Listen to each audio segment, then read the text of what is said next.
വൻ വാഗ്ദാനങ്ങളുമായി സിക്കിം നിയമസഭാ തെരഞ്ഞെടുപ്പിനുള്ള പ്രകടന പത്രിക ബി.ജെ.പി. പുറത്തിറക്കി. ഗാംഗ്ടോക്കിൽ ബി.ജെ.പി. ദേശീയ അധ്യക്ഷൻ ജെ.പി. നദ്ദയാണ് പ്രകടന പത്രിക പുറത്തിറക്കിയത്.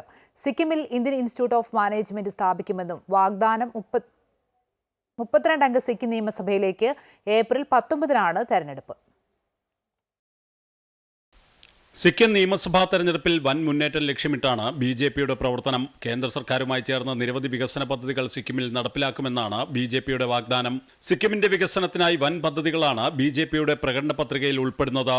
സിക്കിമിൽ national institute of design, institute of hotel management തുടങ്ങിയ വിദ്യാഭ്യാസ സ്ഥാപനങ്ങൾ കേന്ദ്ര സർക്കാരിന്റെ സഹായത്തോടെ സ്ഥാപിക്കുമെന്ന് പ്രകടന പത്രികയിൽ പറയുന്നു. സ്ത്രീ ശാക്തീകരണത്തിനായുള്ള പ്രഖ്യാപനങ്ങളും പ്രകടന പത്രികയിൽ ഉൾപ്പെടുന്നു. റോഡ് റെയിൽ വികസനത്തിനായി സിക്കിം ഗതിശക്തി പദ്ധതിയും പ്രകടന പത്രികയിൽ ഇടം നേടി.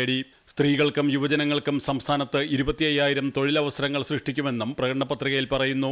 കുറഞ്ഞ നിരക്കിൽ ഭക്ഷണം ലഭിക്കുന്ന അമ്മ ക്യാൻറ്റീൻ സ്ഥാപിക്കുമെന്നതും സുപ്രധാന പ്രഖ്യാപനങ്ങളിൽ ഉൾപ്പെടുന്നു. അമൃത ന്യൂസ്, ന്യൂഡൽഹി.